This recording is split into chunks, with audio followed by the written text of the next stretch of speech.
Hey everybody, this is Mace1370 back for a triple Gatecrash 8-4. Um, yeah, I mean, this is a pretty straightforward pick. We opened a bomb mythic, so we're just going to take it. Hopefully Boros is open, but it usually isn't, so we might not end up playing this, but definitely looking to do that. Passing to Guild Mage, which is, never good. Basilicus Creature, and Assault Griffin, Skinbrand Goblin, and Drakewing Crassus are all good cards. Everything else is a little suboptimal, but yeah, taking Aurelia. Okay, I'm getting past Sky Knight Legionnaire, so can't ask for a much better follow-up to Aurelia than that. Cinder Elemental and Angelic Edict are both okay, but they're really not priorities for Boros.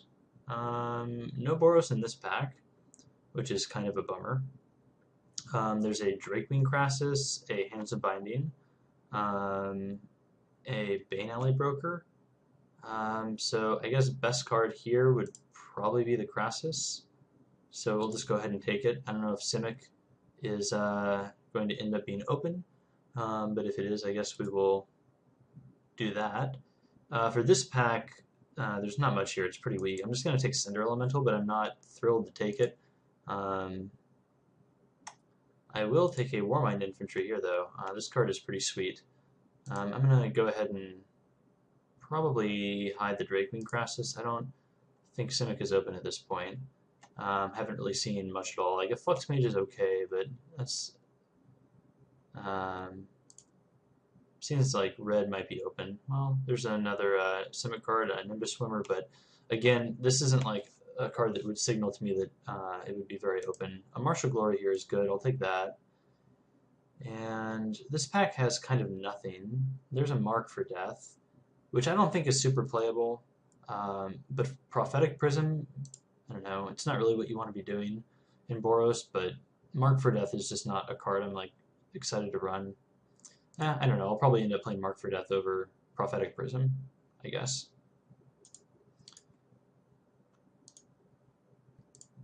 Okay, well, we have an Assault Griffin here, which is fine. One of the better cards in this pack. So maybe Boros is open.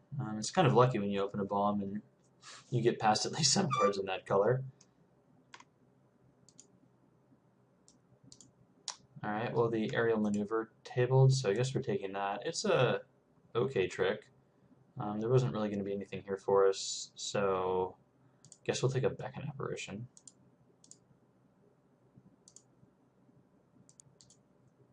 Here I guess we're taking Shielded Passage. Hopefully we get some more creatures in the next couple packs. I think just with these three cards alone we have enough combat tricks for the deck. And sure, I guess we'll take Shattering Blow.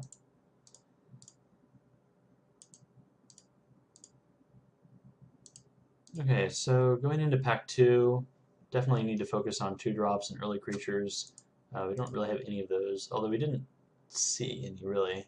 I guess there was a Skinbrand Goblin. I think that was in pack 1. It's not like we take that over Aurelia, though.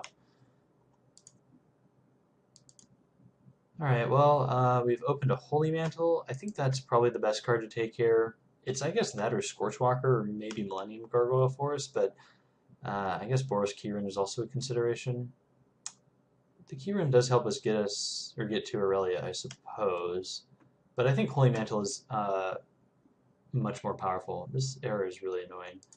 I think Holy Mantle is a more powerful card, so we'll go ahead and take that. And yeah, not a fan of all of these 4-drops, but there's not much else for us to take. We could take a Guildgate. That doesn't seem very good. Glaring Spotlight is kind of funny, just because it makes all of your creatures unblockable for a turn. This was something like I just kind of like stopped reading, like when you read the first part and then you see like Hexproof and it's just like, whatever. And then you see the unblockable 4 mana for like a teleportal like effect. Is actually not that terrible. So yeah, I think we just take the creature though. The Veteran. It's better than Zerishi Tiger, that's for sure. Okay, well, Guild Mage I am happy to take. Definitely taking it over Madcap Skills. Yeah, and here there's a Foundry Street Denizen, but I'm not really looking to do that. I guess Boros Keyrune. Is that or a Guildgate? Foundry Street Denizen is okay. I'm just not that excited about it. I'm kind of amazed, like, I feel like we cut Boros pretty well pack 1. This is a little more like it. I was expecting to see more of this earlier, but I guess we'll take Fire for Striker. I think he's better than Daring Skyjack, although it's close. Armored Transport there is also good. Alright, Wojak Halberdier. So we successfully cut Boros pack 1, so a pat on the shoulder for that. Getting rewarded here in pack 2. Interesting. So Court Street Denizen is a good card. Knight of Obligation is pretty strong. And it's unfortunate because like I like this guy a lot, but we have a bunch of 4-drops already. So I think we just have to take the Court Street Denizen, as unfortunate as that is. Curve is very important. That's tough though. This is a lot of late Gruul. Holy cow. I guess we're just taking Nav Squad Commandos. We don't really want to play Dutiful Thrall. Yeah, Furious Resistance, I guess, but not really going to play it. Not expecting anything on the wheel here since the first couple packs were pretty weak. Or picks, rather, in pack 2 were pretty weak. Yeah, like Aerial Maneuver, whatever. I'm trying to think of a reason why I would bring Shattering Blow in. I guess it kills Millennial Gargoyle. That's pretty much it. I'm just going to take Way of the Thief because it would be annoying to lose to that card. Alright, well I was not expecting Armored Transport to wield, so that so that is a pleasant surprise. So pretty decent deck so far. We don't need to pick up too many more cards in pack 3 to round out our deck. Definitely looking for more creatures in the 2 and 3 slot. And of course we don't open any. We do open a Wrath, which is good against us, so that's always helpful. Alright, well, Scorchwalker versus Madcap Skills. I'm really not a fan of Scorchwalker, so I'm just going to take the Madcap Skills. And, yeah, I think it's just Daring Skyjack here. It's a good 2-drop. Bomber Core is fine. I wouldn't mind taking it if it wheeled, but Skyjack is much better. I'm not taking Towering Thunderfist. It's, you know, obviously just strictly worse than one of the 2-drops. So yeah, we'll take the Skyjack. Alright, so Borosilide versus Skyjack versus Court Street Denizen. I think we might get a card to wheel out of this pack. I guess Borosilide is probably the best one. Compared to the Skyjack or the Court Street Denizen. Being able to drop a creature down, especially a relevant one on turn 1, is pretty powerful, and Borosilide can definitely get there. Okay, I don't really want to take another 5-drop at this point, so I will just take Active Treason, which is fine. Like, having one in your deck is not unreasonable. This pack is fairly unreasonable, though. Really nothing here for us, I guess, other than Scorchwalker. So we will take Scorchwalker. Alright, so here, Night Watch versus Armored Transport. I think it's just Armored Transport. Being able to turn on Battalion is pretty powerful, and Armored Transport does a great job at that. It's better than Massive Raid and Foundry Street Denizen too. I mean, I wouldn't mind getting a Night Watch, but so here at this point I'll probably just hide the Shielded Passage. Not sure like what combat tricks we're playing. Definitely the Martial Glory. I don't know about the aerial maneuvers. We'll see what comes around on the wheel here. If we get a really good wheel, we might be able to cut both of the aerial maneuvers, but I have a feeling we're going to be playing at least one of them. Wow, this is tough. There's an Ember Beast here, which is excellent. 5-Alarm Fire is fine too. There's also a Syndic of Ties. I think Syndic is probably better. Ember Beast is really close though. But yeah, I think the edge has to go to Syndic.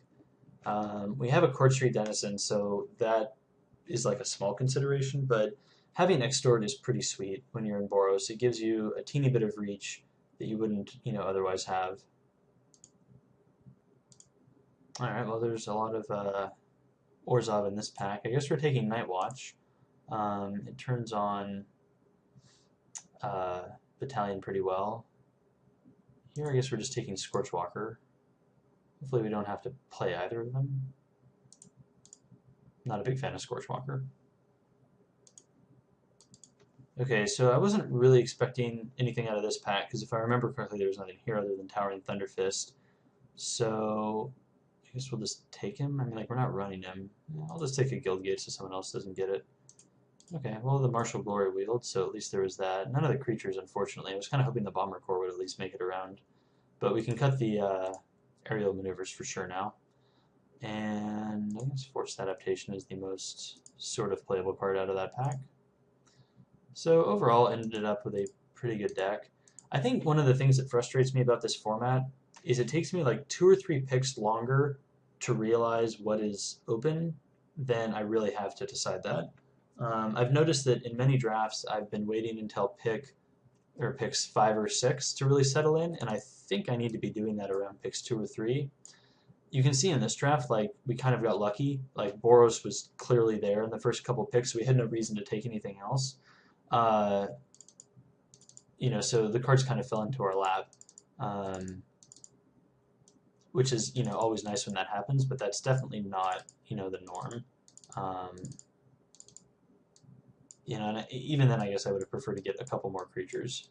But I think people have kind of caught on to the fact that this is a creature-heavy format. And I think playing the Keyrune is probably fine here, just because, like, what else are we really going to play instead of it? We don't have a good creature to put in. Like, I don't think it's really worth cutting the Keyrune for Scorchwalker. We have 2 5-drops and a 6-drop, and like a bunch of like gold cards and stuff. So the fixing might actually be relevant. I think this is what we will run, and 9/8 seems reasonable because we have a slightly more white than red, and the white has a little bit harder colors, I guess, than the red. So 9/8 seems fine to me.